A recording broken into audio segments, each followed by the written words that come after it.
मैं कल शाम को, कल नहीं, पीर की शाम को, परसों शाम को मैं एक टेलीथॉन करूंगा, पैसा इकट्ठा करूंगा इंशाल्लाह। सारे जो पाकिस्तानी इधर भी रहते हैं और जो बैरून मुल्क पाकिस्तानी हैं, और वो पैसा इकट्ठा करके हम हुकूमतों के, पंजाब और पख्तूनख्वा की हुकूमतों का फंड,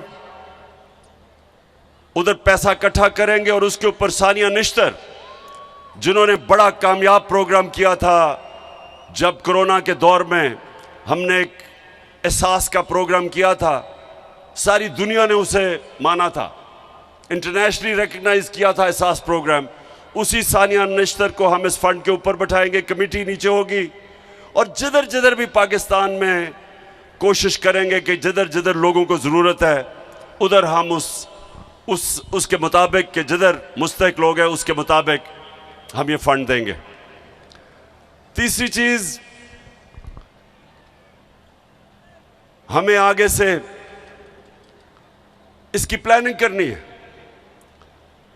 एक तो अल्लाह का इम्तिहान है, ये तो हमारे ऊपर आया, इसके ऊपर तो कोई कुछ नहीं कर सकता, लेकिन जो हम कर सकते हैं, अब जेलम के लोगों ये सुनो, हम क्या कर सकते हैं?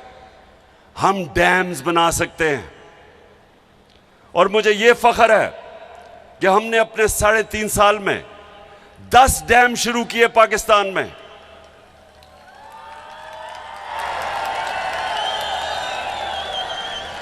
पचास साल के बाद पाकिस्तान में बड़े डैम बने। बादशाह बन रही है, बादशाह डैम बन रहा है, दासू डैम बन रहा है, और उसके अलावा मुमन डैम, जो इंशाल्लाह अगर इसी रफ्तार पे गया तो 2025 में बन जाएगा। 10 डैम का हमने प्रोग्राम बनाया। इससे क्या होता है? जब आपके पास डैम होते हैं तो जब पानी आता है, जब बारिश आता है तो पानी आता है, तो वो आप पानी को काबू कर लेते हैं। डैम जब आपके बने होते हैं तो बारिश आता, पानी आता, रोक लेते हैं उसको, और वो पानी बजाय तबाही करने के वो एक नेमत बन जाती है। ये है डैम का कमाल। आप सोचें, जेलम के लोगों सुनो, चाइना में 80,000 डैम हैं, 5,000 बड़े डैम हैं। हमारे पास अभी 2 बने थे, मंगला और तरबेला, उसके बाद ये पहली दफा बड़े डैम बन रहे हैं। तो ये हमने बड़ी कोताही की, और जितनी भी हुकूमतें आई सबसे सवाल पूछता हूं कि क्या आपको कोई एहसास नहीं था कि हमारी हाइड्रो इलेक्ट्रिसिटी, सबसे सस्ती और साफ बिजली तो पानी के ऊपर बनती है, डैम बना के, फिर हमें पानी बचा लेते हैं, या पानी की कमी है, आगे पानी की मजीद कमी आ रही है, उसके लिए डैम्स की जरूरत थी। तो किसी ने 50 साल में डैम्स का नहीं सोचा। मैं अपनी हुकूमत को मुबारक देता हूं कि पहली दफा 10 डैम्स बनाए एक हुकूमत ने, बनाने के मंसूबे बनाए।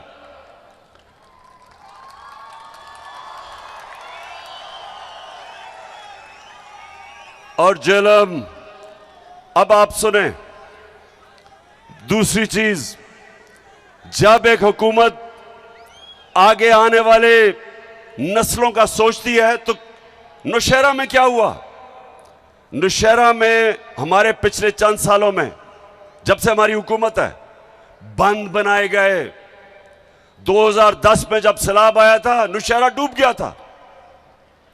इस बारी बंद बना के नौशहरा को बचाया गया, और अल्लाह करे कि और पानी ना आए। अभी पानी आ रहा है, हम ये उम्मीद रखते हैं कि वो बंद बचा लेगा। इस तरह की इस वक्त तौंशा शहर, उधर उस शहर आज डूब जाना था, जो ऊपर से कोए सुलेमान से ये जो चश्मे आए और ये नाले आ रहे थे, अगर वो पंजाब की हुकूमत, उस्मान बुज़दार की हुकूमत अगर वहां अरबों रुपए का बंद ना बनाती, आज तौनसा डूब गया था। और फिर आज लाहौर के अंदर जब पानी आता था, बारिश आता था, तो लाहौर भी मुश्किल में पड़ जाता था।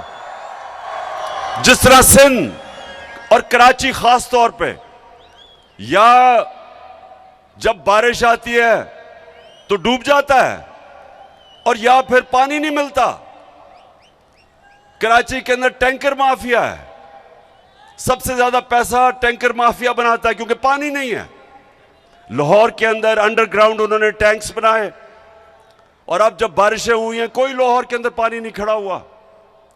ये पहली दफा आगे की प्लानिंग कर रहे हैं। 30 साल इन दोनों हुकूमतों ने पावर में बैठे रहे, कितनी इन्होंने प्लानिंग की। अब डीजी खान एक बड़ा, ये पहाड़ से जो पानी उसको रोकने के लिए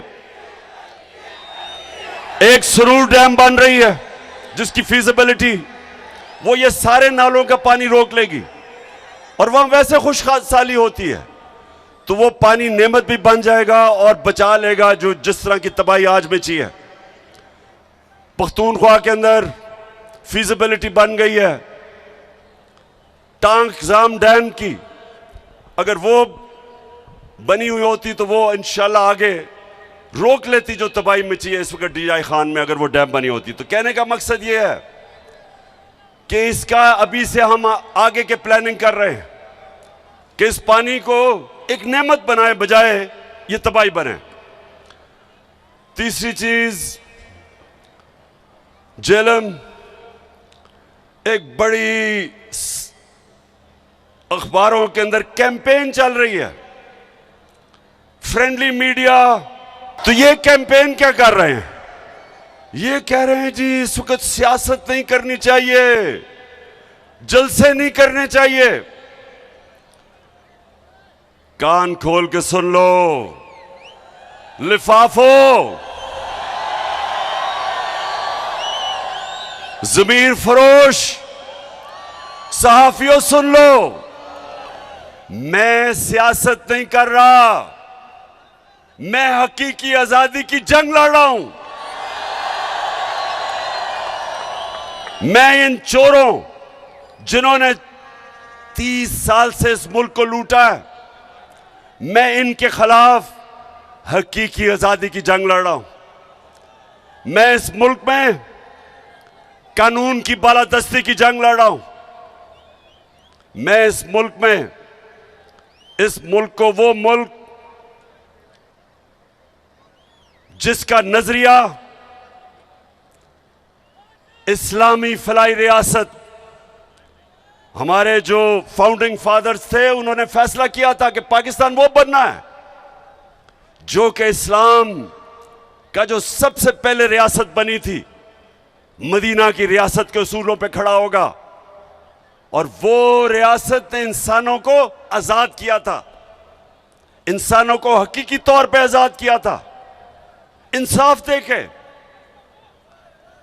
कानून की बालादस्ती कायम करके, कानून की हुक्मरानी कायम करके, ताकत की हुक्मरानी खत्म करके उन्होंने माशरे में इंसाफ पैदा करके लोगों को आजाद किया था। ये वो जदोजहद है मेरे पाकिस्तानियों, ये वो जदोजहद है।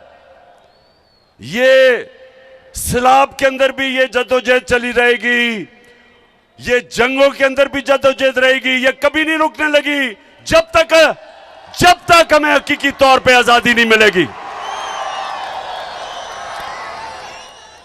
और ये जो बल्कि ये पीडीएम, ये चोरों का जो ये टोला मुल्क पे मुसल्लत हुआ है, आप भी कान खोल के सुन लो, ये आपका प्रोपेगेंडा के जी जलसे कर रहा है, पॉलिटिक्स कर रहा है।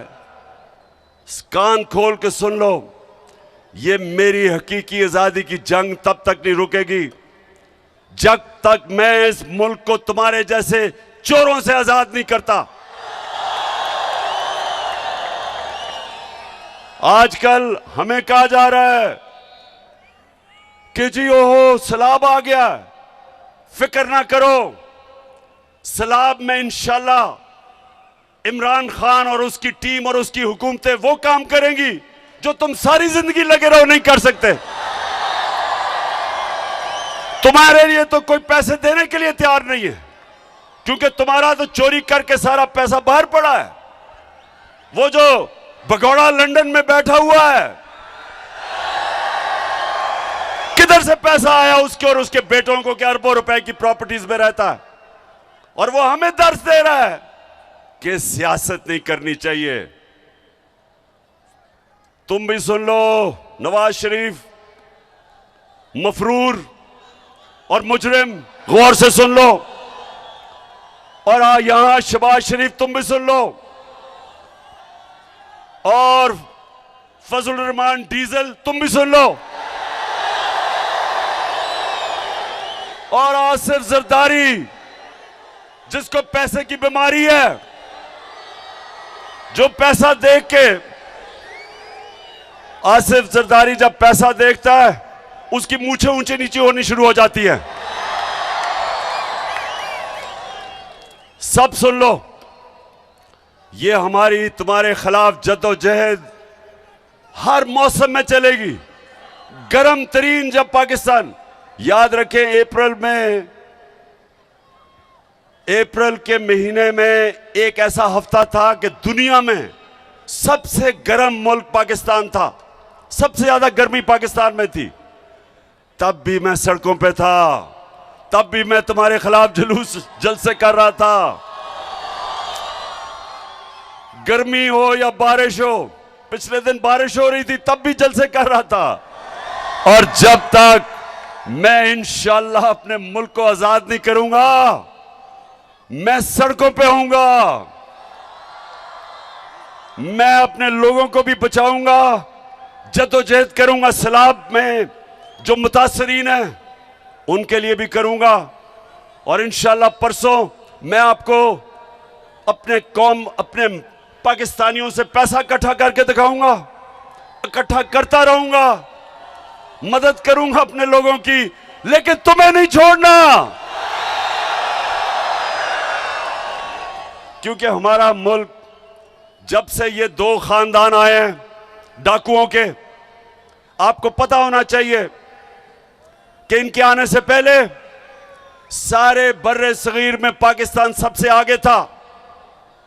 हमारे इकोनॉमिक इंडिकेटर्स सारे बर्रे सगीर से सबसे आगे थे। सारे बर्रे सगीर में हम सबसे आगे थे। हिंदुस्तान से जब मैच खेल के मैं पाकिस्तान आता था, और अल्लाह का शुक्र है वो हमें जिता के लेके आता था पाकिस्तान हिंदुस्तान से, तो जब मैं वापस आता था तो मुझे एहसास होता था कि गरीब तरीन मुल्क से मैं अमीर मुल्क में आ गया हूं। पाकिस्तान आगे था इन सब से। फिर ये दो डाकू खानदान इस मुल्क पे मुसल्लत हुए, हम हिंदुस्तान से भी पीछे रह गए, हम बांग्लादेश से भी पीछे रह गए। और ये जो आज शहबाज शरीफ और ये मिफ्ता इस्माइल कहता है कि तहरीक इंसाफ की वजह से IMF का प्रोग्राम फेल हो जाएगा, शहबाज शरीफ सुन लो गौर से, पहले तो तुम और तुम्हारे इत्तेहादी और खानदानों ने इस मुल्क को मकरूज किया, कर्जे आपने चढ़ाए, आपकी वजह से हर इंसान पे कर्जे बढ़ते गए। हमारी जब बारी आई तो मुल्क का तो दिवालिया निकला हुआ था 2018 में। आप अपने फोन के ऊपर गूगल करके देख ले कि 2018 में पाकिस्तान की तारीख का सबसे बड़ा बैरूनी मुल्क खसारा था, सबसे ज्यादा कर्जे थे। हम जितना भी हमने पहला साल पैसा इकट्ठा किया टैक्स पे, आधा चला गया कर्जों की किस्तें अदा करने में जो कर्जे आपने लिए थे। तो हम तो तब हमें मिला था पाकिस्तान और पाकिस्तान की इकोनॉमिक सर्वे उठा के देख लो, इनके दौर में जो इकोनॉमिक सर्वे, जो हुकूमत से जो ऑफिशियल डॉक्यूमेंट आती है, वो उठा के देख लो। 17 साल के बाद सबसे बेहतरीन ग्रोथ रेट हमारे दौर में 5.6 और 6% हमारी इकोनॉमी ऊपर गई। सबसे ज्यादा पाकिस्तान की तारीख में टैक्स इकट्ठा किया, सबसे ज्यादा पाकिस्तान की तारीख में बैरून मुल्क पाकिस्तानियों ने डॉलर्स भेजे। हमारी 4 फसलें 2 साल रिकॉर्ड पैदावार हुई।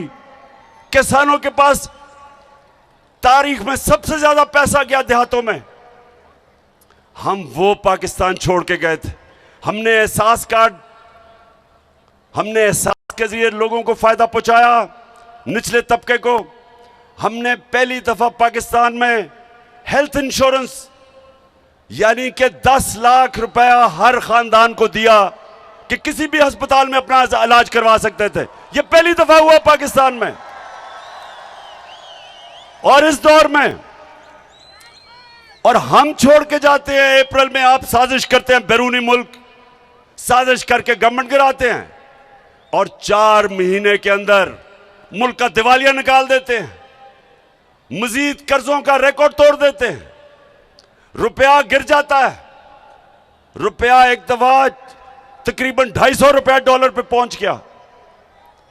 आज भी सबसे ज्यादा इस वक्त डॉलर महंगा है। इसका मतलब महंगाई सबसे ज्यादा महंगी है। एक चीज जेलम सुन लो, इसको कहते हैं कंज्यूमर प्राइस इंडेक्स। ये होता है जो आम लोगों के खाने पीने की चीज, बिजली और गैस। ये हम जब छोड़ के गए थे 16% थी, यानी 16% महंगाई थी। आज 45% है।